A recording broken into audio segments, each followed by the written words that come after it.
Hi అండి, అందరికీ వందనాలండి. యెషయా గ్రంథము 50వ అధ్యాయము 612వ పేజీ అండి. మొదటి వచనం చదువుకుందాము. యెహోవా ఇలాగ సెలవిచ్చుచున్నాడు, నేను మీ తల్లిని విడనాడిన పరిత్యాగ పత్రిక ఎక్కడున్నది? నా అప్పుల వారిలో ఎవనికి మిమ్మును అమ్మివేసితిని?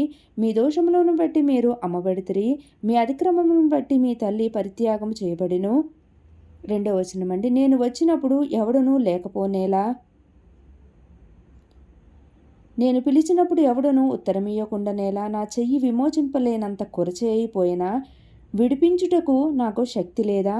నా గద్దింపు చేత సముద్రమును ఎండబెట్టుదును, నదులను ఎడారిగా చేయుదును. నీళ్లు లేనందున వాటి చేపలు కంపుకొట్టి దాహము చేత చచ్చిపోవును. ఆకాశము చీకటి కమ్మజేయుచున్నాను, అవి గోనెపట్ట ధరింపజేయుచున్నాను. 4వ వచనం అండి. అలసిన వానిని మాటలు చేత ఊరడించు జ్ఞానము నాకు కలుగునట్లు శిష్యునికి తగిన నోరు యెహోవా నాకు దయచేసి ఉన్నాడు. శిష్యులు వినునట్లుగా నేను వినుటకై ఆయన ప్రతి ఉదయమున నాకు వినుబుద్ధి పుట్టించుచున్నాడు. 5వ వచనం అండి. ప్రభువు యెహోవా నా చెవికి వినుబుద్ధి పుట్టింపగా నేను ఆయన మీద తిరుగుబాటు చేయలేదు, వినకుండా నేను తొలగిపోలేదు. 6వ వచనం అండి.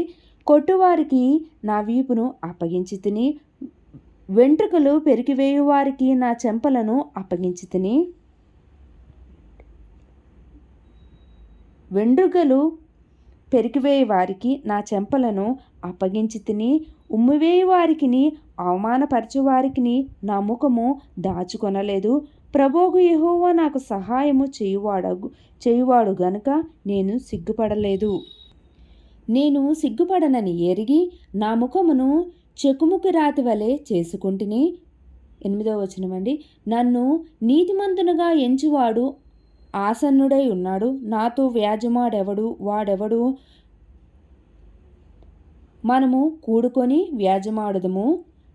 నా ప్రతివాది ఎవడు? అతని నా యొద్దకు రానిమ్ము. ప్రభువు యెహోవా నాకు సహాయము చేయును. నా మీద నేరస్థాపన చేయువాడెవడు? వారందరూ వస్త్రము వలె పాతగిలి పోవుదురు, చిమ్మట వారిని తినివేయును. మీలో యెహోవాకు భయపడి ఆయన సేవకుని మాట వినువాడెవడు? వెలుగులేకయే చీకటిలో నడుచువాడు యెహోవా నామమును ఆశ్రయించి తన దేవుని నమ్ముకొనవలెను. ఇదిగో, అగ్ని రాజబెట్టి అగ్ని కొరవులను మీ చుట్టూ పెట్టుకుని వారలారా, మీ అగ్ని జ్వాలలో నడువుడి, రాజబెట్టిన అగ్ని కొరవులలో నడువుడి. నా చేతి వలన ఇది మీకు కలుగుచున్నది, మీరు వేదన గలవారై పండుకొనెదరు. 51వ అధ్యాయం అండి. 51వ అధ్యాయం అండి. అదే పేజ్ 612వ పేజీలోనే ఉందండి. నీతిని అనుసరించుచు యెహోవాను వెదకుచుండు వారలారా, నా మాట వినుడి. మీరు ఏ బండ నుండి చెక్కబడితిరో దాని ఆలోచించుడి, మీరు ఏ గుంట నుండి తవ్వబడితిరో దాని ఆలోచించుడి. మీ తండ్రి అయిన అబ్రహాము సంగతి ఆలోచించుడి, మిమ్మును కనిన సారాను ఆలోచించుడి. అతడు ఒంటరి అయి ఉండగా నేను అతని పిలిచితిని, అతనిని ఆశీర్వదించి అతనిని పెక్కుమంది అగునట్లుగా చేసితిని. యెహోవా సీయోనును ఆదరించుచున్నాడు, దాని పాడైన స్థలములన్నిటినీ ఆదరించి దాని అరణ్య స్థలములను ఏదేను వలె చేయుచున్నాడు. దాని ఎడారి భూములు యెహోవా తోట వలె అగునట్లు చేయుచున్నాడు. ఆనంద సంతోషములను కృతజ్ఞతాస్తుతియు సంగీత గానమును దానిలో వినబడును. నా ప్రజలారా, నా మాట ఆలకించుడి, నా జనులారా నాకు చెవియొగ్గి వినుడి. నా ఉపదేశము నా యొద్ద నుండి బయలుదేరును, జనములకు వెలుగు కలుగునట్లు నా విధిని నియమింతును. నేను ఏర్పరచు నా నీతి సమీపముగా ఉన్నది, నేను కలుగజేయు రక్షణ బయలుదేరుచున్నది. నా బాహువులు జనములకు తీర్పు తీర్చును. ద్వీప వాసులు నా తట్టు చూసి నిరీక్షణ గల వారగుదురు.